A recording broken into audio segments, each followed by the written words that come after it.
Okay, magandang gabi sa lahat ng nasa virtual worship at sa lahat ng mga nakaantabay sa ating YouTube channel, Ladder to Heaven. And salamat nga ang matag usa, every one of us andam sa pagpamati sa pulong sa Ginoo. So dapat sana si Tata ang magwali. Gana siya, next time na lang daw siya magwali, kay palabon na lang daw niya sa kuha. Asa si Tata?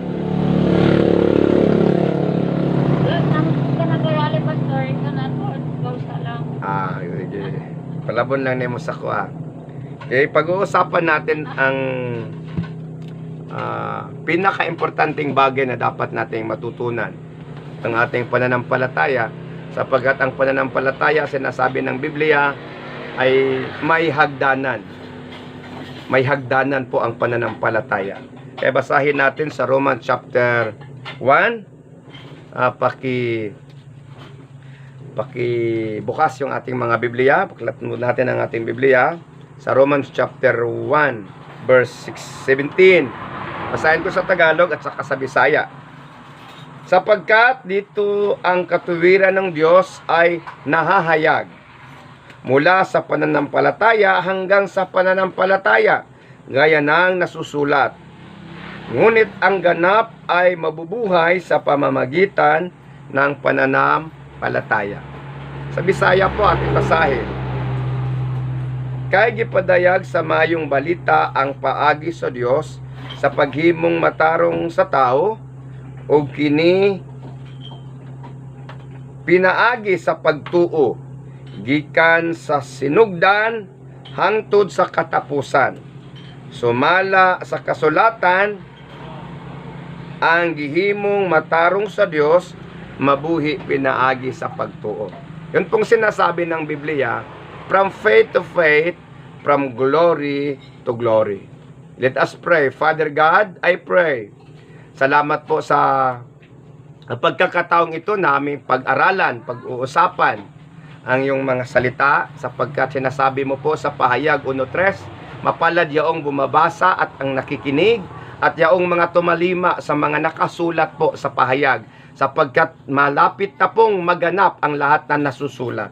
And Father God, I thank you, Lord, for giving us the divine wisdom and understanding so that we will learn something na kung paano namin yung aming pananampalataya ay palaguin, upang ang pananampalataya namin ay magiging ganap, magiging kompleto sa iyong paningin, Panginoong Diyos. Sapagkat hindi po lahat ng mga nanampalataya ay ang kanilang pananampalataya ay buhay. Sapagkat ang bawat po isa sa amin ay dapat makasiguro na ang aming pananampalataya, our faith are living, our faith are alive, that it can produce miracles. I declared your wisdom, understanding to everyone who have subscribed us, who have, Lord God, joined us in virtual worship, and who have followed us in this channel. I declare your grace and your blessing be upon them, Lord God, in the name of Jesus Christ. Amen and amen. Palakpakan po natin ang ating Panginoon. Lahat po magsabi sa declaration ito as JB's pray, Lord Jesus, bless me indeed, and enlarge my property, enlarge my business, Lord Jesus, enlarge my ministry. and enlarge my property. Bakit kailangan natin i-deklara? Sapagkat yaong mga may pananampalataya ay nagdideklara. Amen? Those who have faith can declare. Amen. Those who have faith, yung mga may pananampalataya lamang, yung nakapagdeklara, sapagkat yung mga may pananampalataya, yung nakakita sa mga hindi nakikita ng ating mga mata. Yung mga may pananampalataya lamang na buhay, ay yung mga nagdideklara ng mga bagay-bagay na hindi naintindihan ng mga ordinaryong taong walang pananampalataya sa Panginoon. So ayon po sa ating binabasa, may hagdanan po yung pananampalataya mula simula hanggang wakas, from faith to faith, from the beginning to an end. So ibig sabihin, mayroon pong stages of maturity yung yung faith. Kaya sinasabi po ng Biblia na dapat po nating maintindihan yung pananampalataya. Hindi lahat na may pananampalataya ay nakakaintindi kung ano na ang kalagayan ng kanilang pananampalataya. Kung ito ba'y buhay o ito ba'y walang buhay. Yung ibig sabihin ng non-living faith at saka living faith. Non-living faith, yung pananampalataya po na katulad ng plastic. Katulad ng isang bulaklak, yung plastic po na bulaklak ay hindi dinidiligan. Yung plastic po na bulaklak ay hindi po nalalanta pagka pinipitas, pero wala ding buhay. Kaya lang kumukupas. Yung walang buhay na pananampalataya po ay hindi po nagpuproduce ng pagbabago sa ating mga buhay. Only the living faith can produce growth, progress, and fruits. Only the living faith can produce growth at saka yung fruits, progress. Only the living faith can produce miracles. Only the living faith can change us. Pagka wala po tayong buhay na pananampalataya, di po tayo nababago. Sapagkat ang may pananampalataya ay talagang magbabago. Naintindihan? Ang buhay na pananampalataya ay may ebidensya. Katulad ng isang manikin, mabuhay na tao. I would like to give this example. Mayroon pong isang manikin, napakaganda, pero hindi mo naman makausap.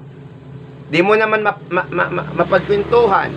Di mo naman masabihan ng mga problema mo. Kung may kaibigan ka ngayong manikin, tapos kakausapin yung manikin.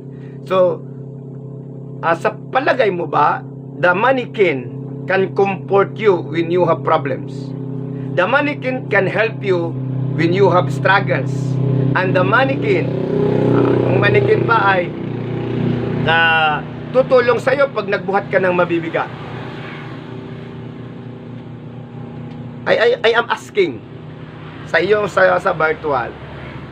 Wala kang gulo yung mannequin pagka yung kasama mo mannequin. Pero lahat ng mga pwede mong gawin ay hindi mo pwedeng iasa sa kanya. You cannot command the mannequin na magluto ka, ito gawin mo, sapagkat wala po siyang buhay. Bagamat yung isang taong buhay, kahit na bata pa siya, pero may pagkakataon na siya magiging lumalaki na, tatanda na, and you can rely those person na magiging kabahagi mo, magiging katuwang mo sa mga bagay-bagay na haharapin mo, sa mga pagsubok, magiging kaagapay mo siya sa mga pagsubok na darating sa buhay. And that is how faith differentiate from the living faith and the non-living faith. So, yung non-living faith po ay wala pong growth, wala pong stages. But yung living faith po ay may growth at saka may stages. Naintindihan? Nandyan pa ba kayo? Amen. Ha? Mga anak ng Diyos. Sige, sabihin nga, ako ay anak ng Diyos. Ay, anak ng Ang aking buhay ang aking ay para kay Kristo lamang. Para kay Kristo lamang. Si Kristo ay para sa akin. Kristo ay para sa akin. Walang puwang ang diablo sa akin. Walang puwang diablo sa akin. I am blessed. Everybody say, I am blessed. I am blessed. I am anointed. I am highly favored, healthy and strong. I will be healthy and strong. Okay, praise the Lord. Ano kayo? Healthy and strong. Okay. Healthy and strong. Ayun, para hindi kayo matutulog ha. Kayo matulog. Kasi pagka tayo po nag-aaral ng salita ng Diyos, marami pong tao ay wala pong interest. Pero pagka po may mga vlog po na mga walang kabuluhan, ano naman wala kang matutunan, wala kang mapupulot na aral, ay marami pong tumatangkilik, marami mong nakikinig.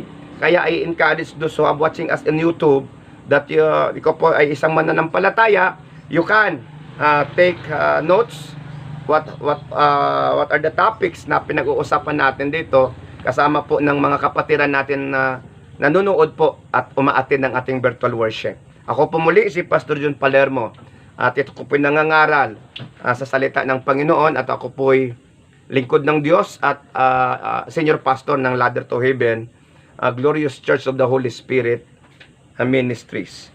So, tuloy po tayo sa ating pag-aaral. Ano pala yung steps o hagdanan ng ating pananampalataya? Sapagkat po nasusulat po ni Pablo upang maintindihan po natin bakit niya sinasabi na mula sa simula hanggang wakas. Mula sa pananampalataya hanggang sa pananampalataya. From faith to faith. From glory to glory. Gikan sa sinugdanan ngadto sa katapusan. Sapagkat po, kayo ba'y diyan sa virtual ay mayroon kayong notes para po isulat nyo po lahat. Yung saka yung sa may nanonood sa atin sa YouTube, kuha din po kayo ng notes at saka yung ballpen at saka yung Bible para po masundan nyo po ako. Kay step 1, ang una pong steps at saka yung unang ang-ang ng pananampalataya po ay yung steps of listening and hearing the word. Listening and hearing the word. Yan po ang unang hagdanan ng pananampalataya. Kaya sinasabi po ng Romans chapter 10 verse 17, ang pananampalataya ay nanggagaling sa pakikinig ng salita ng Diyos. At ang mensahe po ay nanggaling kay Kristo. So ibig sabihin, when you heard the word, nagkakaroon ka po ng pananampalataya sa Panginoon pag ang mensahe ng Panginoon ay yung napakinggan. So diyan po nag-umpisa yung pananampalataya ng tao sa pakikinig ng salita ng Diyos. Kaya sinasabi po niya na mapalad yaong nakikinig. Mapalad yaong nagbabasa. So when you listen, when you read, when you heard the words of God, to somebody's preaching you, at nagkakaroon ka po ng pananampalataya. Kaya po sa atin, sa Pilipinas, no, kahit nga po hindi tayo nakakakita ng aswang, so balit naniniwala po tayo may aswang sapagkat yun pong sabi-sabi ng mga matatanda at nauuna sa atin na may aswang. Pero kung pagtanungin natin sila, ano bang itsura ng aswang, wala pong mapapakitang hitsura ng aswang. Kapulo lang po guni-guni. Kaya mayroon naman talagang aswang. Marami pong nangangaswang. Di ba? Yung ulam, inaaswang. Yeah. Yung mga gamit mo po, sasabihin mo, sinong nag-aswang? Sinong kumuha? Okay? Aswang is wakwak sa Bisaya. Sa English, unsa may tawag anang English sa aswang, sa wakwak? Wits. Ha? Mangkukulam man yung wits, mangkukulam. Diba? Kulang ba yun? Oh. So, wakwak sa Bisaya, aswang sa Tagalog, wik-wik sa English. Wik-wik. Kaya, biro lang yun ha. So, nakikinig tayo, naniniwala tayo, pero wala namang katuturan. Dito po sa salita ng Diyos, ay ito po'y totoo. Kasi ang may pahayag po nito ang Panginoon at ipinahayag po sa mga apostoles. Kaya sinasabi po ng Hebreo chapter 11 verse 1, yung faith is believing the things na hindi mo nakikita, hoping na ito po'y darating sa iyo. Kaya yung una pong stages of faith is listening and hearing. Kaya kailangan po na talagang ibahagi ang salita ng Panginoon upang lahat po ng tao ay makapakinig at magkakaroon po ng pananampalataya. So lahat po ng mga nanampalataya ay nandyan po nagmumula. Diyan po ang kasimulaan ng ating pananampalataya at pananalig sa Panginoon. Number 2, pangalawa po, yung changes of character. The stage of changes of character. Kasi yung pananampalataya po, pagka wala pong pagbabago sa buhay mo, sapagkat ang pananampalataya na nanggagaling kay Kristo ay hindi po pwedeng hindi magbabago yung buhay mo. Sapagkat nagkakaroon ka ngayon ng information, sapagkat listening and reading gives you informations. Ang nagkakaroon ka ngayon ng kaunawaan na dapat pagka ikaw ay may pananampalataya sa Panginoon, ay dapat yung parang pang-uugali mo ay nabago. Kaya nakasulat po sa James chapter 2 verse 14 to 17, nakasulat po, James chapter 2 verse 14 at 17. Basahin po natin, ha? James, sa ano po, sa New Testament po, ang tawag po ng James ay Jacobo. Okay. Santiago, at saka sa Jacobo, James. Okay. James chapter 2, verse 14. Basahin ko, ha. Nandyan pa ba kayo? Amen. James chapter 2, verse 14. Gayon ang inyong salitain at gayon ang inyong gawin, na gaya ng mga taong huhukuman sa pamamagitan ng katosan at kalayaan. Ay, 14. Talon tayo sa 14. Anong kapanginabangin, mga kapatid ko, kung sinasabi ng sinuman na siya ay may pananampalataya, ngunit walang mga gawa, nakapagliligtas baga sa kaniya ang pananampalatayang iyan? 15. Kung ang isang kapatid na lalaki o babae ay may hubad at walang kakanin araw-araw, at ang isa sa inyo ay magsabi sa kanila, masiyaon kayo't payapa, kayo'y mangagpainit at mangagpakabusog, at gayon may hindi ninyo ibinibigay sa kanila ang mga bagay na kinakailangan ng katawan, anumang mapapakinabang dito. Ano bang makikinabang dito? Unsabay kabuluhan, unsabay mahimo, unsabay resulta. Pagka sinasabi mo, ikaw may pananampalataya, ngunit ayaw mo namang tumulong. Ito may pinapakita na yung pananampalataya ay may kaakibat na mabuting gawa. At ang mabuting gawa ay nanggagaling po sa mabuting gawain. Linawin ko lang po, hindi po nakapagliligtas yung mabuting gawa na hindi po nagsimula sa pananampalataya. We are saved by grace, and the grace of God, His mercy, His loving kindness, His wisdom urges us and teaches us to do the will of God, to do good to others, to love others, and even to our enemies.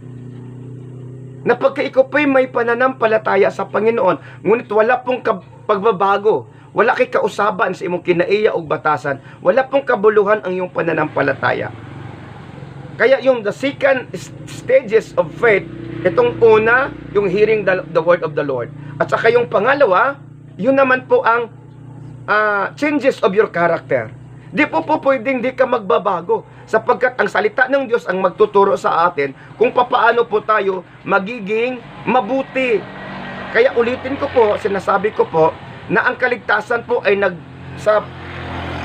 makamit natin sa pamamagitan ng pananampalataya, hindi po sa mabuting gawa. Kung ang iyong kabutihan po ay outside to the words of God, outside po sa pananampalataya natin sa Panginoon, ay para lang pong basahan yan, yung nakasulat sa Isaias. Yung mabuti natin gawa, that is self-righteousness, ay katulad na po ng basahan. Subalit, yung ating mabuting gawa dahil sa ating pananampalataya sa Panginoon, ay hindi po yan futile sa harapan ng Panginoon. Ito po'y nagbibigay po sa atin ng kaligtasan. Kaya sinasabi ni Santiago, papaanong ang isang mananampalataya ay hindi kayang tumulong sa nangangailangan na kapatiran niya?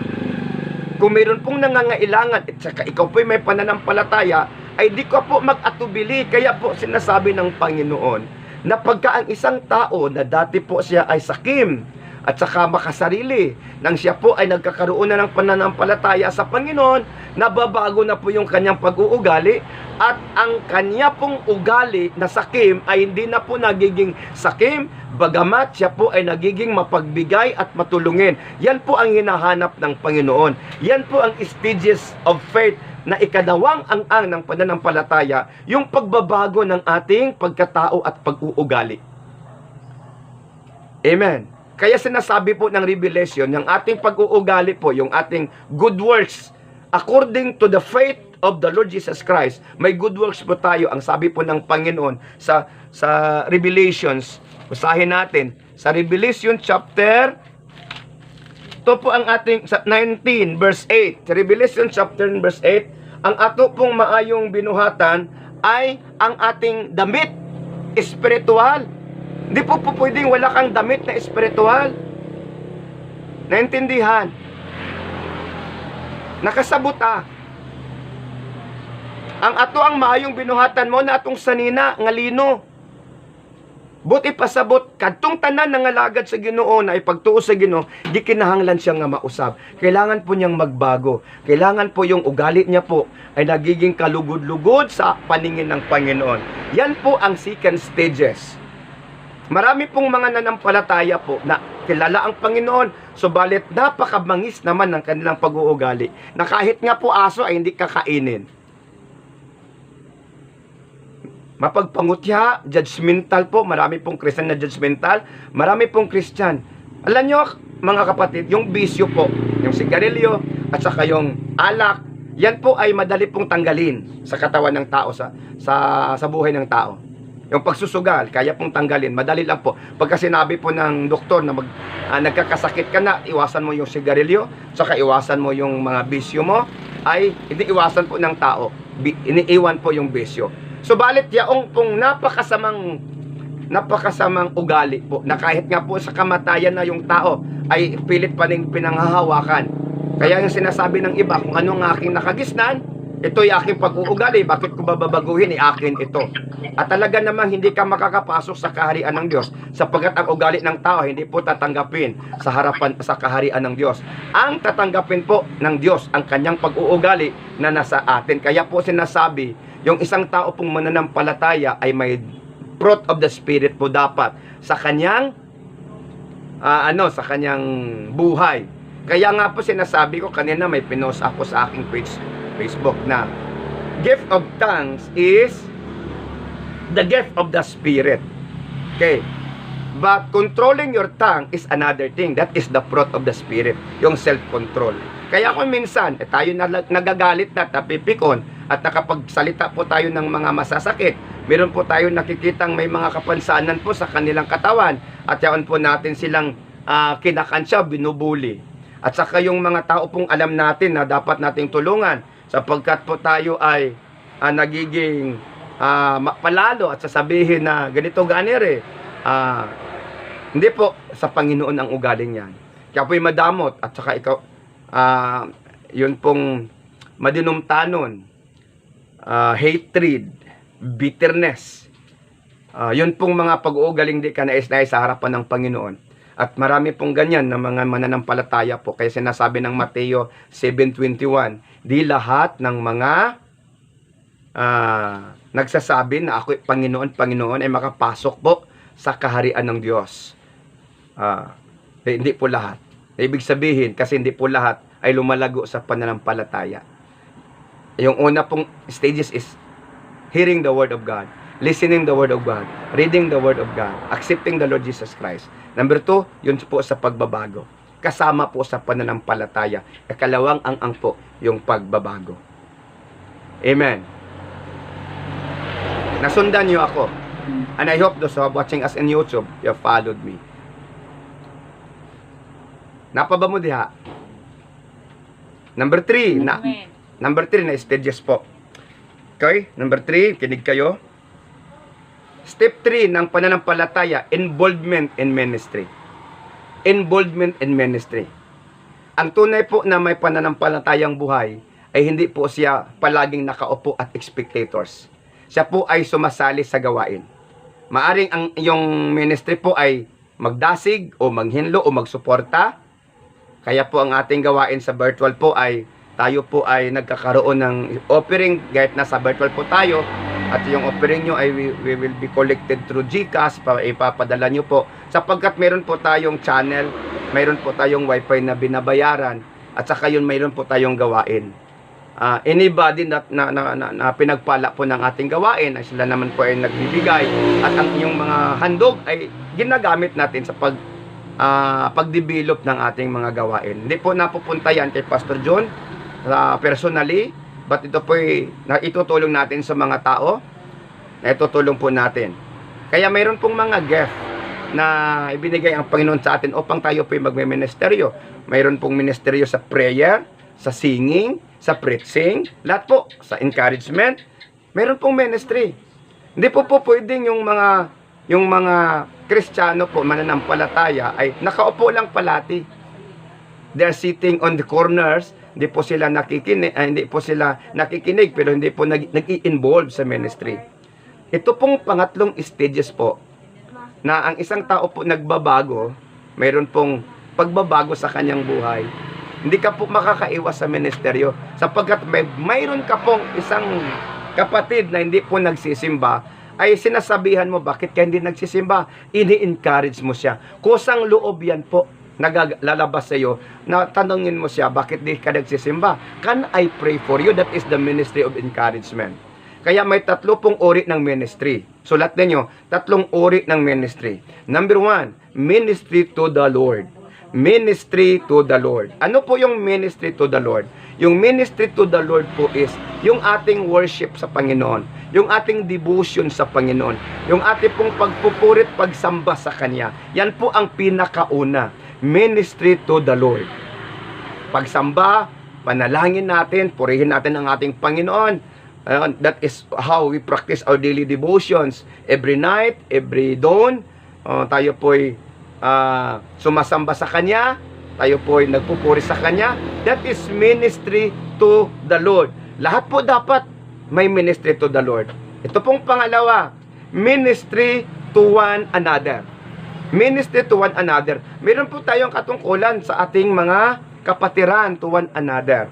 Sa ating may bahay, sa ating mga anak, we have ministry them. Hindi po pwedeng si pastor ng bahala sa asawa ko, sa mga anak ko, silang mangaral. Tayo po ang mangangaral, tayo po'y nag-aaral sa salita ng Panginoon, ini-encourage po natin ang ating pamilya, sapagkat yung ministry to the Lord at saka yung ministry po to one another is trabaho po nating lahat. Sapagkat ang sinumang may pananampalataya po, ayun po ang dapat mong matutunan, na ikaw po sa level 1, nagkakaroon ka na po ng paniniwala sa Panginoon sa pamagitan ng pakikinig, at nang dahil sa salita ng Panginoon po, natutunan mong yung pag-uugali mong dati, yung old nature natin, ay di na natin i-operate. Nagkakaroon tayo ng changes of character, nagiging Christ-like character tayo, mapagpakumbaba, mapagmahal, matulungin, di na madamot, mapagbigay, at saka mapagpatawad. Then, pangatlo, yung ministering. Kasi yung ministry po, ay lalabas yan po sa ating puso. When God called the disciples, di naman lahat sila nagiging apostoles. God tell them the truth, the word of the Lord, the word of God, then they with Jesus Christ. At sila po ay nabago, kaya sinasabi po ni Jesus Christ na, let your light shine before men. Paano ba magiging mapahayag ang kadakilaan ng Diyos sa isang mananampalataya po ang sama-sama ng pag-uugali? Hindi po mag-glorify ang ating Panginoon. Naintindihan? Then, ito pong ministry to yung ministry involving in the ministry. Yun po ang pangatlo. Kayo ngayon, alam na natin, tayo po nagbago na, alam na natin yung obligasyon natin sa Panginoon. Mayroon po tayong obligasyon sa Panginoon, that is the ministry to the Lord. Mayroon po tayong obligasyon sa ating mga kapatiran, sa ating may bahay, sa asawa natin, sa lalaki, sa kasamang babae, at saka sa ating mga anak, at sa mga kasamahan po natin, sa ating iglesia, sa ating simbahan, sa ating ministry. Mayroon po tayong mga dapat gawin. Na tayo po'y magtutulong-tulungan. Kung sino man po nangangailangan at tayo po'y marami, ay ati pong bigyan. Kung ano man po ang kanyang mga pinagdadaanan, ay naroon po tayo upang siya suportahan. At siya po ay i-encourage upang di po mawala ng pananampalataya.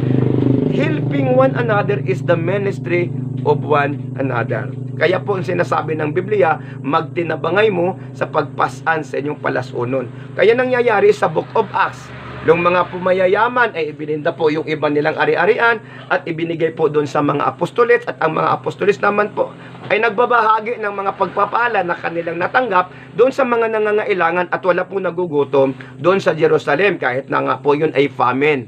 Bakit? Sapagkat nagtutulong-tulungan po yung mga kapatiran. That is ministry to one another. Naintindihan?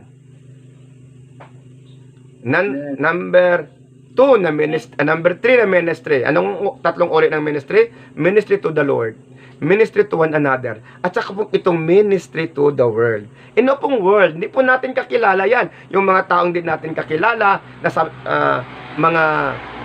mga kaibigan po natin na hindi naman sumasampalataya sa Panginoon, that is the part of the world. So, we can reach them. Kailangan po nating sabihan sila, kailangan po nating balaan sila, at sabihan po na meron pong darating na paghuhukom, na kailangan po nilang baguhin ang kanilang buhay, magkakaroon ng relasyon sa Panginoon. Kaya nga po, ang Ladder to Heaven ay may street preaching, may spiritual survey, may pagbabahagi po ng mga tracts na ginagawa po natin sa Ladder to Heaven. Meron po tayong mga babasahin na ating ipinamahagi, meron po tayong cell group, Bible studies, at ang ano pa man na po pwede nating ibahagi ang salita ng Panginoon. Bakit? Sapagkat kailangan po natin ang ministry to the Word, to the Lord, to one another, and to the world. Yung naapo sa sanlibutan po ay kailangan po nating i-reach out. Mga kaibigan nyo, kailangan nyo pong i-reach out. Mga kakilala nyo, ka-office mate nyo, kailangan po nating i-reach out. Bakit po? Sapagkat sinasabi ng Panginoon na kung meron man sa inyo na mga kakilala at kaibigan o sa isang lugar, nandyan ka nakatira, anong dapat nating gawin? Ang sinasabi po ng Bible, na sisingilin sa'yo ang kaluluwa at ang dugo nila. Kung ang isang tao sinasabihan ng Panginoon na sila po'y ay magkakaroon ng condemnations, sila po'y mamamatay at paparusahan sa paghuhukom, di po natin inaabisuhan, di po natin pinagsasabihan na sila po'y nalaglag, sila po'y namatay, sila po'y na-impyerno, tayo po ang sisingilin kung wala po tayong ginawa. Kaya meron nga po tayong bago ngayon na contact po sa Butuan, Butuan City, Philippines. Mayroon po tayong bagong contact doon. By May siguro ay aming pupuntahan. Salamat sa Panginoon at medyo dumadami na po ang mga nandoon sa Butuan City. Salamat po sa Panginoon. Bakit po natin ginagawa? Sapagkat utos po ng Panginoon. Ang sinasabi niya po na humayo kayo at mangaral at gawing disipulo po yung mga tao. Disipulo ni Jesus Christ. Sinasabi po ng John chapter 15 verse 16, you must go and bear fruit, and your fruit should be remain. Dapat yung bunga natin po ay magiging tatagal hanggang sa pagbabalik ng ating Panginoon. Kaya nga po, pinapaintindi ko sa inyo mga kapatid, na ang ating pong pananampalataya po dapat ay lumalago mula simula hanggang katapusan. Mula una hanggang dulo ng ating pananampalataya. Ito pong pang-apat, panghuli, the stage of sacrifice. Kung maintindihan po at saka kung mabasa po natin, yung pong mga apostolis na nauna sa atin, lahat po sila ay nagbuhis ng buhay. Nagsasacrifice po sila. Bakit? The last part po ng ating pananampalataya ay sacrifice. The ministry of Jesus Christ is sacrifice. The ministry of Jesus Christ is suffering. Meron po tayong mga pagsubok, mga paglutos na atubangon. And we must sacrifice. Ako po ay sinasakripisyo ko po ang aking ambisyon at ang aking pong mga propesyon, sapagkat ay yung aking buhay ay aking pong inaalay sa Panginoon. Kaya sinasabi sa Revelation chapter 14 verse 12 to 13, sinasabi po na mula ngayon mapalad yaong namamatay ng dahil sa paglilingkod sa Panginoon. Revelation chapter 14 verse 12 to 13. At gayon din naman si Jesus Christ, nang siya po'y pumarito, nag-sacrifice po siya sa kanyang buhay. Ibinigay niyo ng Panginoon sa atin ang kanyang buhay. Upang sa gayon din naman, yung ating buhay din ay ating ibigay sa Panginoon. Nasundan niyo ba ako? Naintindihan niyo ba ako? Amen. Amen. Maliwanag po ang sinasabi ko. Maliwanag ba sa inyong paningi, sa inyong pandinig? Maaring hindi maliwanag siyang paningin, pero sa iyong pandinig ay dapat po maliwanag sapagkat po ay pakikinig ang pinaka-importante. Ha? Are you listening? Are you with me? Nandyan ba kayo? Kasama ko ba kayo? Amen. So, kailangan po na maintindihan natin, meron pong sakripisyo na ating gawin. Kaya nga yung galit na galit ka na, kailangan mong mag-sacrifice for the sake of Christ. Kasi pag gumaganti ka, ibig sabihin, hindi ka pa nagbabago. Mahirap po, pero mas mahirap sa impyerno. Mahirap po na sundin ang utos ng Panginoon. Mabuti sana kung pagkatanggap natin sa Panginoon, namatay na tayo. Sa first stage pa lang, ay namatay na tayo. Ang tanong dyan, wala namang gustong mamamatay kaagad. Sino ba sa inyo ang gustong mamatay kaagad pagkatanggap nyo ng Panginoon? Meron ba sa'yo? Taas ang kamay. Wala, diba? Kaya dapat tayo po ay po-proceed doon sa pangalawang ang-ang, pangatlong ang-ang, at saka sa pang-apat na ang-ang ng ating pananampalataya, which is the sacrifice. All of them, those formers, the unsent, nung nauna sa atin, yung mga propeta, yung mga apostles, lahat po sila ay nag-sacrifice. Si Stephen po, si Pablo, si Pedro, lahat po sila nag-sacrifice. Tanong ko sa inyo, are you willing to sacrifice also for the sake of Christ? Are we willing to sacrifice our happiness for the sake of Christ? Are we willing to sacrifice our finances for the sake of Christ? Yun pong manggawain na kailangan pong tayong magtutulungan, at saka yung pera mo po ay kakaunti na lamang. Can you sacrifice a certain amount for God's kingdom? Can you satisfy? Can you sacrifice doon sa yung kakaunting oras para po ay manalangin at mag-ayuno? Ito pong pag-aayuno ay sacrifice din. Kaya yung pong mga nauna sa atin na nanampalataya, nag-sacrifice po sila. Naway naintindihan natin. We can recap. Okay, recap natin. Number 1, ano nga unang steps ng ating pananampalataya? Listening. Okay, listening. Number 2, Changes of character. Character. changes of character. Number 3, Spirit of character. involved in ministry. Number 3. Number 4, Ministry. Sacrifice. okay, sacrifice. Saan na kayo sa stage na yan? Saan kayo ngayon? Tanungin ko kayo, saan kayo ngayon sa stages na yan? Kayo nakikinig sa akin sa YouTube, maring tanungin nyo yung sarili, saan na kaya ako? Sa 1, sa 2, sa 3, saka 4. At sa akin pong palagay, marami po ang na-stick sa 1, saka 2, saka sa 3. Bakit po? Kasi marami pong nagmimiste, hindi naman po sila nagbabago ng pag-uugali. Daghan po mga nagministry na, song leader, Bible study teacher, pastors, madinumtanon lang gihapon. Oh. 'Di ba? Uy, magkinasuhay, magdimandahay sila. Ang ilahang giilugan kay kaguran. Yeah? Di imagine kaguran regi ilugan mag-abot na sa barangay. Padala ta ka sa barangay, adto ta ka sa barangay. Unsa man, nganong gibuak nimo akong balde? Oh, di ba? Yeah. So, nawa po'y naintindihan natin. Lahat pong stages na yan ay importante. Yung pakikinig, saka yung pagbabago, yung pagme-ministry, that is how faith package. Hindi ka po pwede magsabi, may pananampalataya ako. Nagbabago ka na ba? May pananampalataya ako. Nag-involve ka ba sa ministry?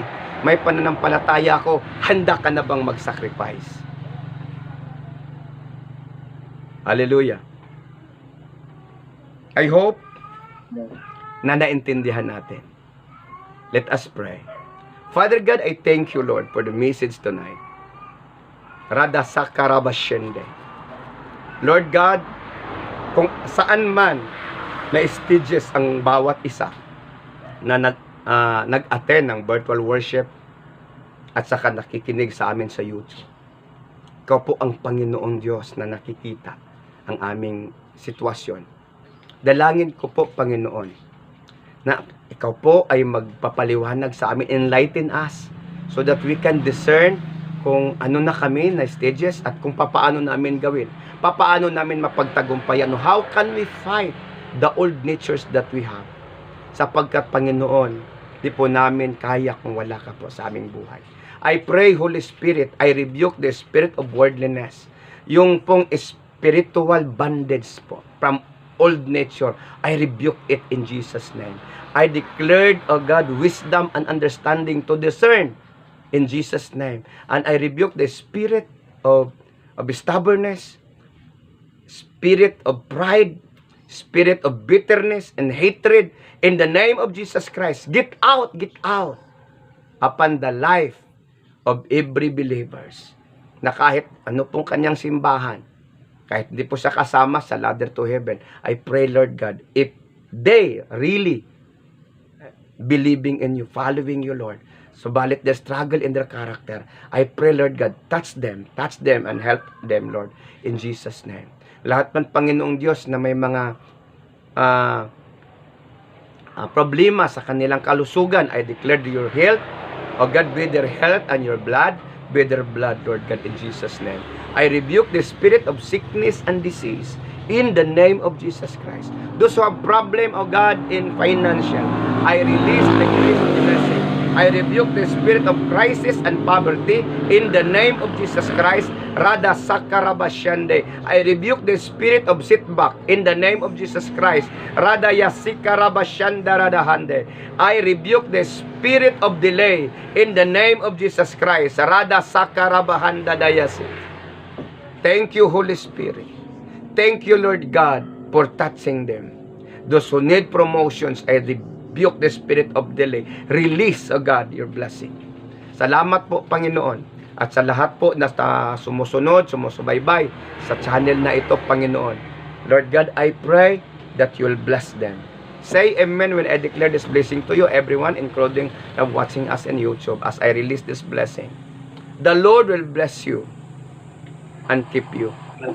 The Lord will bless you and His face shine upon you. The Lord will bless you and be gracious to you. The Lord will bless you and give you peace. Peace be to you and into your house and everything that you have. In Jesus' name.